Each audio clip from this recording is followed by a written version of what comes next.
Hello, today we are going to be talking about the midpoint formula and the distance formula. So it'll be a little bit of a review since you guys have learned these formulas in the past. So we're going to review what the midpoint formula is and how we'll use it, which means how we will find the midpoint between two endpoints of a line and also find the endpoint given we already know what the midpoint and a different endpoint are.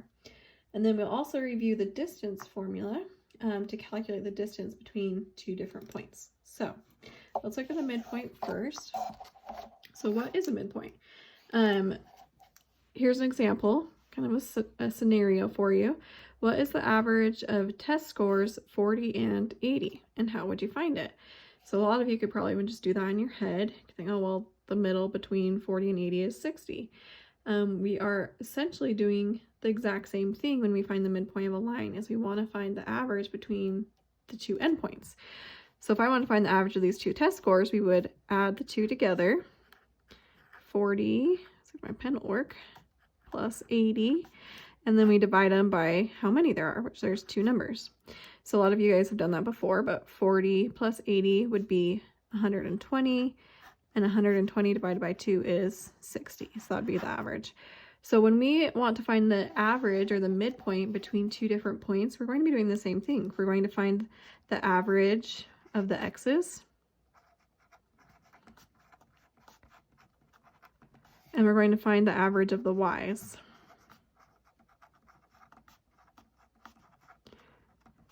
So when you have your 2 points that they give you, remember they are coordinate points, so the first number is your x, so I'm going to say this is x1, and then the second number would be your y1, I'll put 2, y1, and then this would be like x2 and y2.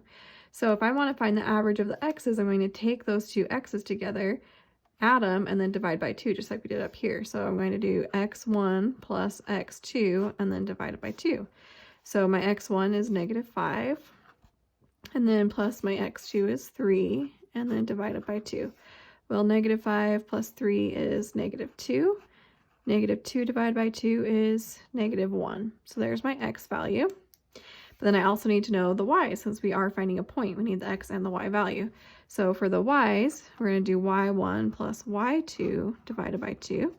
We're looking at our points. y1 is 2.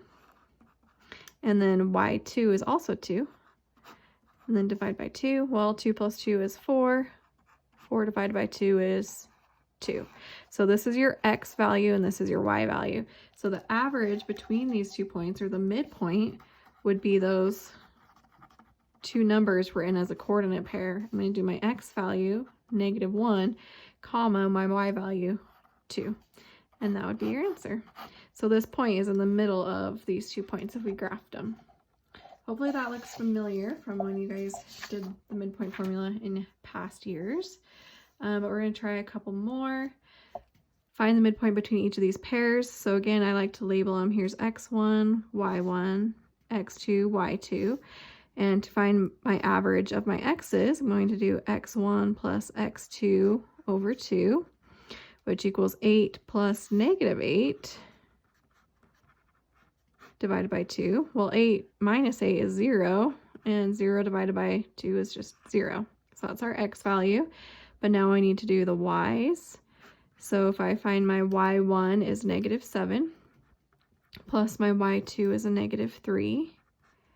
Well, -7 plus -3 is a -10, and then we're going to divide it by 2, which is -5. So that means my midpoint is at the point 0, -5. And that would be my midpoint. So on both of those examples we just did, they gave you the point already, but sometimes they're going to give you a graph, and my printer's running out of ink, so you can like barely see what the little points are. So let me try and darken this. So it looks like we have lines going through here and here. So when they give you a graph like this, you're going to have to go and find those points. And my graph is like really bad. This should be 1, 2, 3, 4, 5. It should be up at 5, and then back 1, 2, 3. Hopefully your guys print better than mine, but this is at -3 for x, so over 3 for x, and up 5 for y. So we want to do the x and then the y. And then this one is going over 1, 2, 3, 4, and then down 1, 2, 3. So this one is over 4 for x and down 3 for y. So you might have to find those points there. But once you have the 2 points, again, I have -3, 5 and 4, -3. We can go ahead and find our 2 averages. So I'm going to say this is x1, y1, x2, y2. And if we do our x's, I'm going to do -3 plus 4 divided by 2. Well, -3 plus 4 is 1.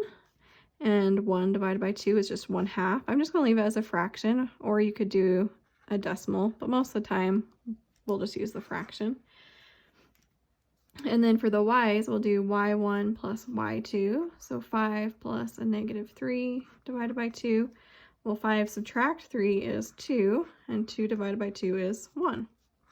So that means if I put these two together, my point is at 1/2, comma 1, and that would be my midpoint. And you can kind of see it as my line's probably not perfect, but over 1/2 up 1 looks like it's about halfway on that line.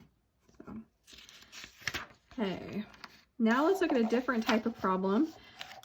We want to find an endpoint given that we know the midpoint and the other endpoint. So essentially what's happening on these problems is you have your line and you have the 2 endpoints and the midpoint. Let's say I know both of these numbers, but I'm trying to find this one. If I know both of these points, can I find that third point? So I'm a really visual person. I like to actually draw the picture on these because it helps me to kind of organize what's going on. They're saying my endpoint is at 8, 7, and my midpoint is at -5, 10. So I like to go by the x's and think of this as kind of like a number line. My midpoint is -5, which is smaller than 8. So my midpoint is here at -5, 10. And then I'm going to do the endpoint over here since 8 is bigger, 7. And then we're trying to find this point. What are the x and y values that go to this point if I know these two? So we do have the 2 formulas. Remember, we have x1 plus x2 over 2 has to equal the midpoint. So normally we would say this x plus this x divided by 2 equals this x. I have x1 plus x2 divided by 2 would equal this midpoint number.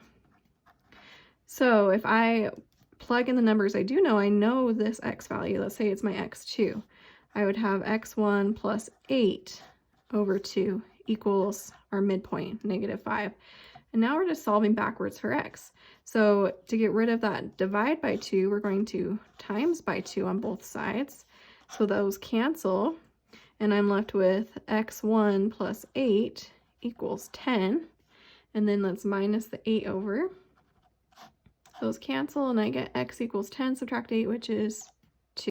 And I just realized this should have been -5 times 2, which is -10. So -10 subtract 8 is not 2, it's -18. I was going to say, it doesn't make sense for this to be 2 and then -5. So there we go, that looks better. Now let's find the y's. I'm going to come over to this empty space right here. Remember, we usually have y1 plus y2 divided by 2 equals our midpoint. We already know the midpoint though. We know that it's equal to 10. So this has to equal 10. And then we have one of our points. So let's say that this is our y2. Let's say this is x2 and y2, and I'm trying to find x1 and y1. Well, we just found x1, but let's find y2. So if I'm going to plug this 7 in where the y2 would be, so y1 plus 7 divided by 2 equals 10. So now we're just again kind of working backwards to figure out what this number should be if I already know what that midpoint is. So first is, let's get rid of that divide by 2 by timesing by 2 on each side. So that cancels with this, and we get y1 plus 7 equals 10 times 2, which is 20. And then minus the 7 to the other side, and we get y1 equals 20 minus 7, which is 13. So now we have our 2 points. So that means this point here, the x value is at -18, and then the y value is at 13. And that would be your answer right there. So you're just essentially back solving because you already know this answer that would normally be what we were finding, and you know one of these. So if we plug both of these numbers in from our points given to us, we can find that missing point by working backwards. So let's try another one. If I have my line here, I'm going to have an endpoint, a midpoint, and an endpoint. So then the midpoint here is -10, -8. And then again, thinking of it as a number line, -2 is bigger than -10. So that's going to go over here, -2, 5. And we're trying to find this one again. So let's say I'm trying to find x1, y1. So just like before, we have this formula, x1 plus x2 divided by 2 equals our midpoint, but we already know the midpoint. So I'm going to think of this as being my x2 and my y2. If I plug in my y2 and my x2 into here, and I plug in my midpoint into this part, we can work backwards. So x1 is what we're trying to find, plus x2, which is a -2, divided by 2 equals our midpoint, which we already know is a -10. And then we're going to back solve. So to get rid of this divide by 2, I'm going to times by 2 on each side. Those cancel, and I get x1 plus, or we'll leave this as x1 minus 2 since it is a -2 right there. And then -10 times 2 is a -20. Still solving for that x1, we're going to add the 2 over. Those cancel, and we get our x1 equals -20 plus 2, which is -18. So there's a part of our answer, but again, we also need to do the y values. So think again as our formula that we normally do for the y's, we would plug in our 2 y values to find our midpoint. But on these problems, we already know the midpoint. So we're going to plug in the one y value we do know, this +5, and it has to equal that -8. So I have my y1 plus my y2, which is a -8, divided by 2, has to equal 5. Oh, I did that backwards. Goodness. 5 is our y2, and we want this to equal -8. Probably just confusing you guys all over the place. But then once you have those plugged in, again, our y2 is 5. That's going to go here. Our y1 plus our y2 divided by 2 equals our midpoint, which is that -8. Okay. So once that's set up, we'll just solve by first timesing by 2. That cancels with the 2 on the bottom, and we have y1 plus 5 equals -8 times 2, which is -16. And then getting rid of that +5 by subtracting 5. Those cancel, and we get our y value is equal to -16 subtract 5, which is -21. So then now we can write it as a coordinate by doing our x value, -18, comma, our y value, -21. And that is our answer. Okay. Now, let's look at the distance formula. Again, this should be a review. You should have learned the distance formula in your past math classes. But the distance formula is d equals the square root, it's a big square root, of x2 minus x1 squared in parentheses, plus, and then in parentheses again, y2 minus y1 squared. So hopefully that looks familiar to you. Essentially, the distance formula is actually coming from the Pythagorean theorem. You guys hopefully recognize the Pythagorean theorem too. So if you think of the Pythagorean theorem, it's a squared plus b squared equals c squared. If I'm trying to find one side of my triangle, that's what we use. We're just using x's and y's here instead of a, b's, and c's, but it comes from that Pythagorean theorem where you're just trying to find one side. Because if you think of, let's say I'm trying to find side c, I would square root it. And we would have something squared plus something squared equals c. So that's where it's coming from. We have that square root of a squared plus the square root of b squared, where a and b are going to be your 2 points subtracted from each other. So again, my little picture is really bad here on the print job. Hopefully your guys' picture looks better if you print it. So I'm just going to tell you what the point is since you can't really see the lines. But this top point right here is over 4 for x, so 4, and then it's down 2 for y, so -2. And then this point right here is over 2 for x, and then down 5 for y, so -5. So those are going to be our 2 points that we practice with. It doesn't matter which one you do, x1, y2, y1, x2, y2. You could do either one, but just make sure if this is x1, this has to be y1. I can't do x1, y2. And then this would be x2 and y2. But once you have your points labeled, you're just going to throw them into this formula right here. So our distance will equal the square root, and then we're going to do x2 minus x1. So I have x2 is 2 minus x1, which is 4, and then square it, plus our y is being subtracted. So y2 is -5, and I'm subtracting a -2. But when I subtract a negative, it turns to a positive. So we get a +2 squared. So then once it's all plugged in, we're just going to simplify the insides of each of these parentheses. So 2 subtract 4 is -2. And then -5 plus 2 is -3. And then now we can actually square both of these numbers. So remember, when you square a negative, really we're saying what's -2 times -2? Well, 2 negatives make a positive. So -2 squared is a +4. And same with -3 squared, that's -3 times -3 makes a +9. So we get 4 plus 9 on the inside, which is equal to the square root of 13. So that would be your distance.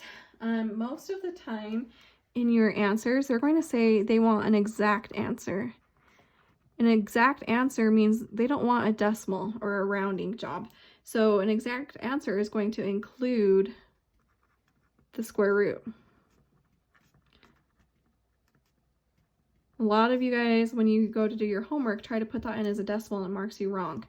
If they want a decimal, they will ask you to say, oh, okay, round to the hundredths or round to the tenths. They'll tell you to put a decimal, but most of them want an exact answer. So you would just leave it as a radical or a square root of 13. So again, a radical just means square root. Okay, let's try another one. Find the distance between these points right here.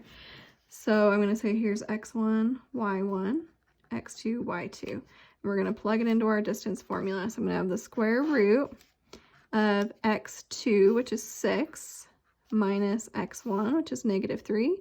But minusing a negative will turn that to a +3. And then squared. And then plus our y's. So y2 is 2, minus y1 is 5.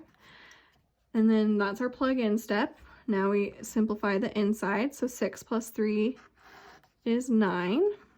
So I have 9 squared. 2 subtract 5 is a -3. And then we square. Well, 9 times 9 is 81. And -3 times -3 is a +9. So I get 81 plus 9 in my square root, which is the square root of 90.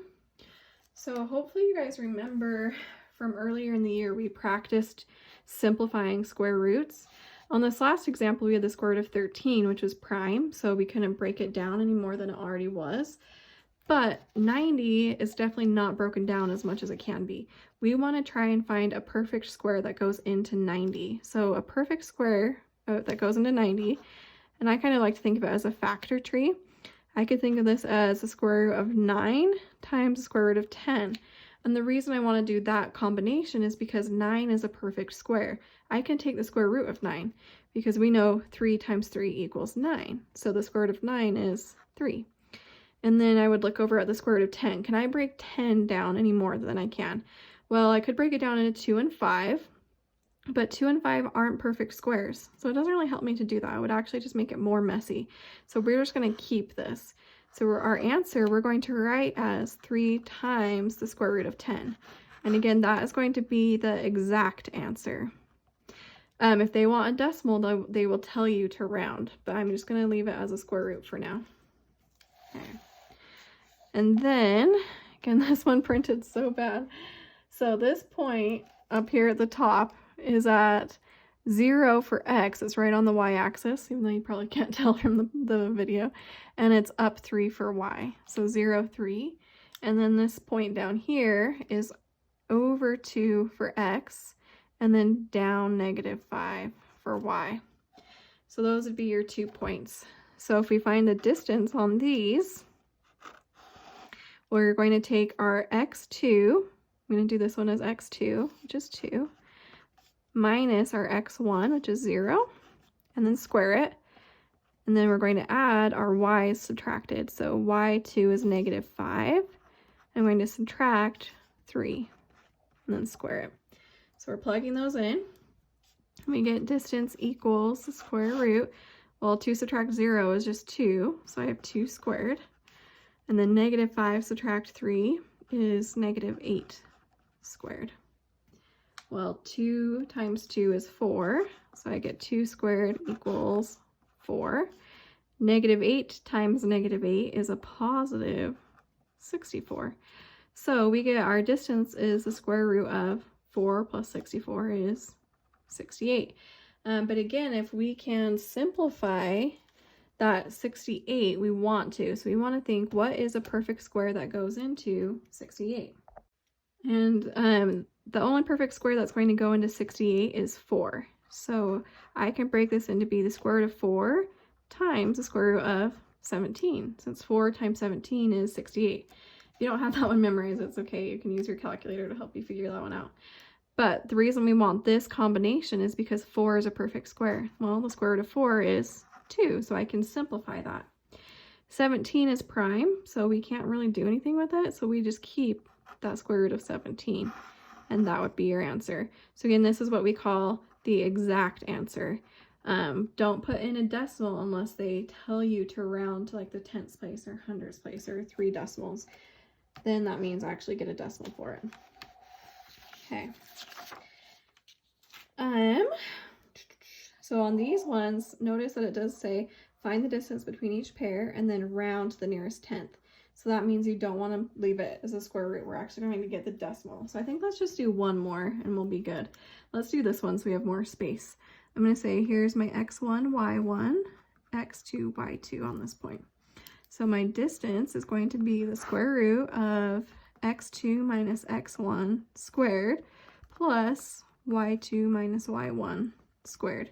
So plugging in these numbers, I'm going to get the distance equals x2 is 6, subtract x1 is 7 squared, plus y2 is 0, minus y1 is -8. But when I subtract a negative, it's going to turn to a plus 8 squared. Then simplify inside. 6 subtract 7 is going to be a -1 squared. And then 0 plus 8 is 8 squared. So -1 squared is -1 times -1, which equals a +1. And 8 times 8 is 64. So we get 1 plus 64. We end up with the square root of 65. So remember, this would be the exact answer. But they said to round to the nearest 10th. So when they say to round, that means you can go into your calculator and do the square root of 65 and get that decimal. The 10th place would be that first decimal. Oops, pushing buttons. So if I have 8.0, that's the 10th place. I look one more behind it, and that number tells me if I round up or down. So anything 5 or bigger, you're going to round up. So this 6 is going to bump this 0 to a 1. So I'm going to round this to 8.1. And that is what you would type in. So pay attention. Do they want the exact answer or do they want a decimal? That's going to be in your answers, or I mean in your description. If they say to round to like the 10ths or the 100ths, do a decimal. If they say they want an exact answer or they want a radical form or they want a square root form, that means leave it this way. So most of the time, again, leave it in this square root form unless they tell you to do that decimal. But hopefully that was a good review of the distance formula and the midpoint formula, because we're going to be doing a whole bunch of things like this for the rest of our unit. Let me know if you guys need any help or have any questions. Just send me an email. I will talk to you later.